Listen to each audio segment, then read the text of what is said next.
yang takut ya, aku yang deg-degan gitu. Karena maksudnya gimana pun juga kan masih ayah dari anak-anak. Ketakutan-ketakutan tuh banyak, maksudnya ya berharap keputusannya nanti yang terbaik lah.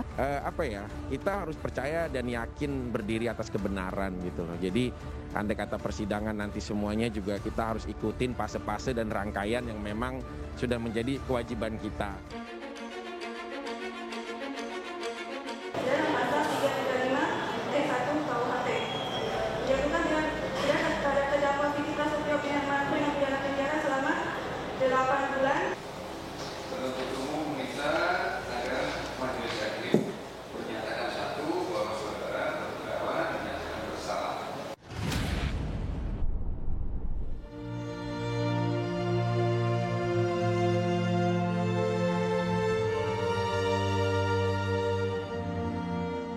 Tadi jaksa menyebutkan klien kami atau Vicky Prasetyo didakwakan dengan pasal 335 Kitab Undang-Undang Hukum Pidana dan pidana penjara 8 bulan.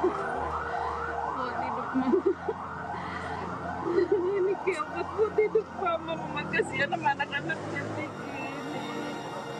Kalau mama sih nggak penting banget ini anak-anaknya. Kasihan.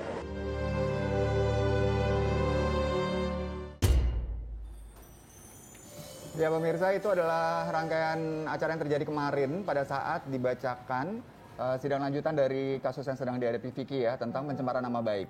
Pelapornya adalah Angel Elga dan kita sudah tahu keputusannya dari jaksa penuntut umum adalah menuntut 8 bulan penjara. Ya. Kemarin di sidang Vicky tidak sendiri, selalu mendapatkan support dari orang-orang terdekat. Jadi Kalina sebagai istri hadir. Mama, apa kabar? Mama sehat ya, Ma? Alhamdulillah. Iya, Baby juga kemarin ada di sana. Kak Bella juga semua hadir, termasuk juga anak-anak dari Vicky. Vic, sudah terjadi nih bahwa tuntutannya adalah 8 bulan penjara. Sebelum masuk ke ruang sidang, saya sempat nanya sama Vicky nih pemirsa, gimana? Perasaannya gimana? Apakah lo ada rasa takut? Dan Vicky bilang, ketakutannya itu bukan di Vicky-nya sendiri, tapi bahwa apa yang akan dihadapi keluarga. Kenapa? Ya karena kalau aku pertama ya, satu perkara ini terjadi sebelum Kalina ada bersama aku. Aku alangkah tidak adil membawa dia ke dalam ranah yang dia harusnya tidak ada di area itu. Udahlah kalau keluarga mah memang kita selalu bersama-sama, sejak kecil bersama-sama. Itu sih kadang-kadang membuat kayak beban moral, aduh istri aku jangan sampai ke bawah-bawah lagi gitu. Maksudnya ke bawah-bawah ikut yang harusnya mungkin dia bisa ya menjalankan sebagai ibu rumah tangga di rumah, tiba-tiba tidak pernah memimpikan dia ada di pengadilan mendampingi seorang suaminya. Itu kan kayak aku juga kayak beban moral. Nah kalau perkara kemarin masalah tuntutan, ada update terbaik justru malah ternyata jaksa itu dakwaan dengan tuntutannya berbeda. Di dalam dakwaan, aku itu didakwa dengan 3 pasal, Ndra. Ini yang kemarin, maaf sekali lagi, kuasa hukum yang kemarin mungkin ya, Bang Rudi itu belum bisa memberikan informasi yang secara signifikan. Karena pertama itu aku didakwa dengan 3 pasal. 1 pasal 27 ayat 3 Undang-Undang ITE, Jungto pasal 45. Terus pasal KUHP 310 dan juga pasal 335. Tetapi di dalam seiring berjalan... Isi dari pasal 3 itu apa aja? 1 pencemaran. Melalui media elektronik yang tadi Indra dibahas. Itu pasal premier, pasal yang dikedepankan untuk mendakwakan aku. Seiring perjalanan ya ada saksi fakta, ada ahli, memberikan komentar dan lain-lain. Ternyata pencemarannya tidak terbukti. Terbukti di dalam tuntutan tidak ada pasal pencemarannya itu ada di dalam tuntutan, gitu. Nah ini yang harusnya menjadi info yang bisa diinformasikan ke semuanya, pembelajaran dan lain-lain gitu loh. Berarti tidak 3 pasal dong. Kalau yang pencemaran itu hilang, batal, berarti ada 2 dong. Sisa 1. Karena kalau pasal tadi 27 ayat 3 Jungto pasal 45 itu kan pasal tentang pencemaran. Nah kalau yang KUHP-nya 310. Nah ini memang sama-sama mengikuti pasalnya berjenis gitu loh. Oke, Vic, untuk urusan hukumnya biarkanlah berjalan sesuai dengan proses yang berlaku dan sejujurnya mungkin juga pemirsa banyak yang masih bingung nih ya tentang ini pasalnya dan lain-lain karena memang kasusnya sudah cukup lama sebenarnya. Tapi kita ingin fokus di sini tentang kekuatan keluarga menghadapi satu hal yang begitu berat ya, terutama Kalina. Tadi Vicky bilang bahwa aduh, kamu harus terbawa dalam urusan ini. Kalau aku pribadi Yandra ya, masuk ke dalam hidupnya Vicky Prasetyo, mau apapun itu pasti aku udah tahu konsekuensinya gitu. Cuma memang aku nggak pernah yang namanya membayangkan dan nggak pernah terjadi dalam hidup aku kalau misalkan suami itu aku akan ditinggalkan suami, misalkan amit-amit masuk ke dalam penjara gitu kan. Sedih pastilah gitu mendengar tuntutan 8 bulan dan kamu tahu sendiri kemarin kan aku gandeng kamu bilang enggak, laki gue nggak bersalah, dan kan gue percaya laki gue nggak bersalah dalam hal ini, laki gue nggak bersalah gitu loh, Ndra. Kenapa aku bisa bilang seperti itu? Aku perempuan di sini. Aku perempuan, dan kalau misalkan kita perempuan muslim itu dilarang membawa yang namanya laki-laki ke dalam rumah, jangankan ke dalam kamar ya, ke dalam rumah itu aja tanpa izin suami. Bukan laki-laki yang laki-laki orang lain ya, mau teman, mau sahabat, mau yang namanya keluarga pun kalau nggak izin tuh nggak boleh gitu, Ndra. Jadi ini maksudnya di luar nalar gue kalau misalkan suami gue akhirnya disalahkan gitu loh. Sampai yang akhirnya dengar keputusan kemarin seperti itu, hasil dari tuntutan seperti itu, ya sedih sih, karena nggak kebayang di gue seperti itu sih, Ndra. Ya, siapapun pasti akan mengalami sedih ya kalau mendengar tuntutannya 8 bulan ya. Tapi apapun yang terjadi nanti, nah yang hebat ya dari, bukan membanggakan karena beliau suami saya gitu, enggak ya Mbak, enggak ya, cuma maksudnya dari Mas Vicky-nya sendiri, dia tuh justru dia itu malah menenangkan kita gitu sebagai keluarga, sebagai aku, sebagai istri, sebagai mama, adik-adik semuanya, dia malah menenangkan karena supaya nggak sedih. Kalau dia itu rapuhnya itu justru kalau misalnya melihat kita sedih. Nah benar. Gitu. Jadi Mbak Inul kemarin itu ya, Vicky tuh ketika dibacakan masih terlihat sangat tegar. Momen dimana Vicky akhirnya runtuh pertahanannya adalah ketika ketemu dengan Mama. Bener ya Ma ya? Iya. Di luar ruang sidang ketemu Mama. Iya. Waktu itu apa yang terjadi Ma? Hari Senin Vicky telepon Mama 2 kali, nggak keangkat. Mama tanya, ada apa Vicky? Telepon Mama. Hari Kamis, Lombok, bacaan Ma, katanya tuntutan. Saya masih belum mudeng ya, tuntutan itu apa gitu kan. Nah pas hari Rabu, ketemu lagi, Ma, hari Kamis, doain ya katanya Vicky, tuntutan gitu. Saya baru telepon Bella, telepon Baby, Bella, bagaimana itu Kak Vicky-nya tuntutan? Nah semenjak hari Selasa itu udah saya, Baby, Bella, Benjem, anak-anaknya saya nggak bisa tidur, apalagi Mano, saya kan tidur sama Mano. Mano, gimana Oma? Kata Mano, nanti Dedi bagaimana Oma? Itulah saya yang nggak kuat sebagai ibu. Saya 2 malam saya nggak tidur, memikirkan anak saya bagaimana, karena kan banyak yang kecil-kecil. Iya, dan saya sih bukan hanya perasaan aja, kayaknya runtuh dunia. Saya harus bagaimana? Saya harus apa? Kita harus kemana? Gitu, saya sama Bella, sama Baby. Iya, Bella. Gitu. Gimana perasaannya ketika kakak dituntut 8 bulan penjara ini? Aku tuh rasa udah kayak pengen pingsan gitu kemarin. Aku gak kuat banget kalau Kak Vicky harus masuk lagi. Aku gak mau. Gak mau aku Kak Vicky harus dalam penjara lagi. Aku gak kuat. Kasihan anaknya kecil-kecil.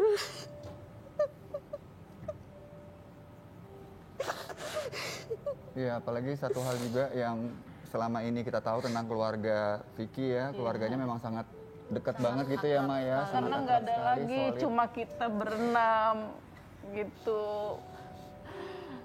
Ya, kita nggak punya saudara yang banyak, cuma Mama, ya aku, saudara berlima, udah cuma kita doang gitu. Kita berenam gitu, cuma berbaginya cuma itu aja, berenam gitu.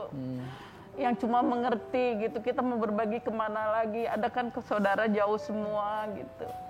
Ini yang menguatkan satu sama lain, jadi Mas Vicky-nya juga bisa kuat. Banyak orang yang tanya gitu, kenapa sih adanya Vicky tuh, lu segitu belanya sama kakak lu gitu. Kenapa kalian sampai segitunya? Karena dari aku kecil tuh, Kak Vicky yang gantiin sosok papa di hidup aku. Jadi Kak Vicky itu udah bukan sebagai kakak aku, dia juga kayak papa aku sendiri gitu. Aku dari kecil kemana-mana aku selalu diantar, kehidupan aku Kak Vicky semua yang ngurusin sama mama. Itu yang buat aku nggak pernah terima kalau Kak Vicky dia apa-apain orang. aku yang pasti terdepan kalau Kak Vicky kenapa-napa. Aku sayang banget sama Kak Vicky. Iya. Dan ada sosok Baby juga di sini. Baby ini adik Vicky yang nomor 4. Nomor 4 paling luar biasa karena sepanjang sidang kemarin tuh yang ngurus semuanya Baby selama di persidangan. Dan Baby terlihat begitu kuat sekali tuh. Baby yang ngatur siapa wartawan yang harus ada di ruangan, bagaimana jalannya sidang, siapa yang boleh masuk, siapa enggak, semuanya tuh yang ngatur Baby. Gimana, Beb? Apa yang terlintas di pikiran Baby ketika dengar tuntutan 8 bulan? Baby tuh langsung mikir, aduh nanti SPP anak-anaknya gimana ya? Tabungan tuh cukup nggak ya buat 8 bulan? Masih kan harus langsung mobil, rumah, apa gitu. Mikirin kayak token, itu kan memang hal kecil kan gitu. Tapi kan harus dipikirin berapa bulan ke depan gitu. Soalnya anaknya sama aku semua baik nul, Kak Indra. Aduh, anaknya kan swasta kan. Yeah. Udah gitu aku langsung mikir kan yang nomor 1 tuh masih berapa belas tahun. Apa pesantren aja ya? Takut aku nggak kuat ngurusinnya. Kayaknya aku sampai kemarin nyari pesantren. Takut, aku kan ada anak juga 2. Takut nggak bisa ngurusin. Apa ini di mana dulu? Ya. Terus kerjaan yang udah kontrak bagaimana ya? Jadi bener-bener kepala aku tuh kayak, aku sampai kemarin aku putus karena nggak bisa tidur, Mbak Inul. Mikirin harus 8 bulan ke depan nih kira-kira harus bagaimana ya gitu. Kamu hebat Mas Vicky. Bisa menopang keluarga yang benar-benar berharap semuanya dari kamu dan kamu menjadi sosok yang cukup kuat, cukup tegar. Dan mudah-mudahan kamu bisa menjadi lelaki yang hebat. Tapi Vicky mohon maaf dan juga keluarga, di luar sana pasti akan ada juga orang yang kemudian memandang sebelah mata, menganggap bahwa ya ini karena Vicky. Yeah. Vicky yang melakukan sesuatu sehingga Vicky harus berurusan dengan hukum, kemudian keluarga yang menjadi kena imbasnya. Pendapatnya Vicky gimana? Oke, aku jawab sedikit adalah, aku mungkin dididik untuk tidak pernah takut menghadapi hari esok, apapun situasinya. Penjara bukan suatu hal yang menakutkan, ya. Dan yang paling penting adalah bahwa sampai kapanpun tidak pernah dibenarkan, sampai kapanpun tidak pernah dibenarkan, menurut keyakinan aku sebagai seorang muslim, ada di dalam surah An-Nisa ayat 34, itu firman Allah yang tidak bisa diganggu-gugat. Mungkin juga ada hadis, ada beberapa mazhab dan apapun semuanya, tidak dibenarkan seorang wanita, ya seorang wanita yang masih terikat hubungan sah suami istri, baik secara agama ataupun negara, membawa pria lain ke dalam rumah, bahkan di dalam kamar, itu adalah sebuah hal yang dibenarkan. Ini harus diluruskan. Aku nggak pernah takut untuk nanti menghadapi apapun hasilnya. Aku bilang sama mereka, kita harus yakin berdiri di atas kebenaran. Jangan kita tukar akidah kita hanya sebuah hukuman. Saya nggak mau, saya bilang. Saya nggak mau ada permohonan untuk kita bagaimana bersimpuh atau apapun. Enggak, kita harus berdiri di atas kebenaran. Tidak pernah ada pembenaran seorang wanita, istri yang masih sah, yang membawa pria lain di dalam kamar. Saya ikut, saya tahu, saya melihat faktanya. Dia ada di dalam kamar kita, pakai celana ataupun pakai baju yang saya waktu itu tidak wajar. Nah itu adalah sebuah hal yang dibenarkan gitu sih, Indra, maksud aku gitu loh. Jadi maksudnya dari Vicky sendiri untuk kasus ini memang kesalahan tuh bukan di Vicky sebenarnya.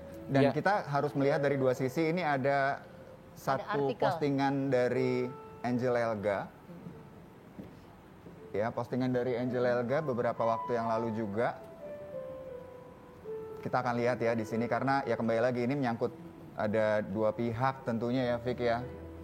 Kita sebagai teman sih mendoakan dan juga untuk keluarga pastinya pengen yang terbaik buat kalian semua gitu. Tapi balik lagi ketika masalah hukum berurusan dengan dua pihak.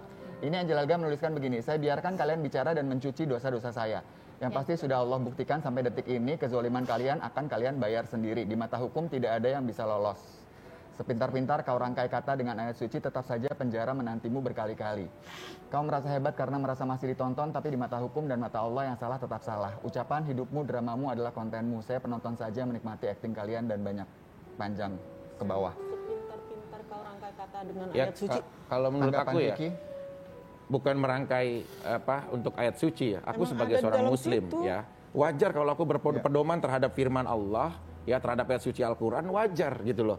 Justru maaf ya, andai kata berseteru dengan head to head kita antara aku dan dia, jangan pernah membawa ranah maaf syariat Islamnya. Ayat suci Al-Quran tidak pernah salah gitu loh. Nah itu yang harus bener-bener kalau mau berkomentar harus bisa bener-bener dipikirkan dulu gitu loh. Aku sama Angel, maaf ya, aku tidak pernah memiliki rasa dendam. Wallahi demi Allah aku sebagai muslim, andai kata aku dipertemukan pun, aku udah bilang sama mama sama istri aku udah habis. Aku nggak ada perasaan dendam. Nggak diterima iman Islam aku. Saya sedikit pun nggak ada dendam. Biar sudah kejadian sudah terjadi, saya terima, saya ikhlas buat hidup saya. Tapi saya memikirkan cuma anak-anaknya Vicky aja. Betul. Wallahi nggak diterima iman Islam saya kalau saya berbohong sama hati saya. Mama dan keluarga tidak ada rasa dendam sama sekali sama Angel ya, apapun yang terjadi sangat nanti. Mengikhlaskan. Baik, berarti kita sekarang pandang ke depan nih, Mama, adik-adik dan juga Vicky. Langkah berikutnya adalah nantinya akan ada pledoi. Disiapkan dalam 2 minggu, akan disiapkan oleh Vicky. Persiapannya sampai saat ini baru kemarin sih ya dikasih tahu, tapi apakah sudah ada update-nya? Sidang aku cuma 2 kali lagi, Indra. Dalam rangkaian semuanya. Satu, pembelaan aku atau pledoi nanti aku sampaikan itu dengan kuasa hukum aku, ada Mas Ramdan, Mas Arif dan Mbak Amanda, itu akan kita komunikasikan 29 Juli. Tapi bisa juga pada saat pledoi hakim langsung memutuskan, itu bisa. Itu hak prerogatif majelis yang mulia. Tapi bisa juga nanti sidang putusannya minggu depan. Aku bilang sama mereka, putusan andai kata bebas pun alhamdulillah, berarti itu yang kita harapkan. Amin. Tapi andai kata pun putusannya nanti harus aku kembali lagi untuk menjalani sisa hukuman. Ingat, jangan pernah menangisi karena memang suatu hal yang kita anggap benar. Sampai kapanpun aku udah bilang sama mereka, mereka harus kuat. Allah memilih kita untuk menjalani seperti ini. Aku sangat amat tidak nyaman membawa ibu aku yang sudah seusia seperti ini, adik-adik aku perempuan di dalam permasalahan ini. Jangan pernah ada tangisan. Tetap ingat, tidak pernah ada yang bisa menukar keyakinan dan akidah kita untuk perkara ini. Itu adalah sebuah kebenaran. Andai kata aku harus menjalani, ya udah aku paling titip anak-anak aku. Sekarang aku ada Kalina. Dia pasti mengurus dengan baik sebagai ibu asuhnya atau apa sebagai ibu sambungnya, semuanya menjalankan dengan baik. Aku bilang kita harus siap. Apapun putusannya, apapun hasilnya, kita harus siap. Itu aja sih kalau aku. Mas Vicky, ini kan pengajuan untuk pledoi kan masih 2 minggu ini. Persiapannya apa aja, Mas? Ya paling aku diskusi dengan kuasa hukum aja sih, Mbak Indo. Kayak diskusi dengan kuasa hukum, apa semuanya. Karena sampai saat ini, di dalam pertengahan persidangan, alhamdulillah, majelis yang terhormat membebaskan aku dengan status penangguhan. Itu kan dari kebijakan beliau, kebijakan mereka gitu loh. Aku harapkan juga nanti dari perjalanan fakta-fakta persidangan, dari para ahli yang sudah dihadirkan di pengadilan, bisa memberikan sebuah keadilan untuk kita. Amin, gitu amin, aja amin. Itu yang terpenting ya, kita harapkan yang terbaik buat semua pihak. Ada Denny Darko di sini, sebagai teman juga, sering kerjasama juga dengan Vicky. Dan ketika melihat semua yang terjadi sekarang ini, pendapat kamu gimana, Den? Kalau saya lihat, Vicky ini seseorang yang memiliki, kalau sesuatu itu dianggap benar, dia akan pertahankan itu apapun juga. Dan kadang, betul seperti tadi yang dikatakan, dia nggak takut menghadapi hari esok. Saya ingat cerita mama ke saya waktu itu, saya waktu Vicky kecil, kita ingat kita nggak punya apa-apa. Dengan apa yang dipunya, masuk ke mobil, pergi ke Bali. Dan itu nggak tahu nanti di sana juga seperti apa. Dan Vicky di situ sudah jadi kepala keluarga. Nah, tapi mohon maaf, saya kan pernah cerita juga bahwa saya takutkan pernikahan Kalina sama Vicky ini nggak lama itu adalah karena bukan apa-apa, tapi Vicky ini memang seseorang yang berani menghadapi apapun. Kalau keluarga itu sudah menerima, tapi kalau orang baru ini memang perlu kekuatan. Dan ini sesuatu yang ingin saya sampaikan bahwa ada satu hal yang Vicky ini sedang perjuangkan. Dan dia memang harus melakukan itu. Dan kalau ini nanti memang terjadi, saya sih yakin sebenarnya kalau dia pleidoinya nanti diterima, dia bisa terbebas dari ini. Amin, itu yang kita harapkan semuanya ya. Berarti memang kemarin yang pernah diprediksi sama Denny seputar masalah hubungan rumah tangga Vicky dan Kalina, ya, itu adalah permasalahannya tadi itu, bahwa Kalina ini harus memang lebih kuat ketika Kalina menghadapi. Harus kuat di sini. Oke. Dan kita yakin lo kuat kok. Ya, semangat selalu. Mama, adik-adik harus kuat, harus bersatu. Sama kita. Jangan saya.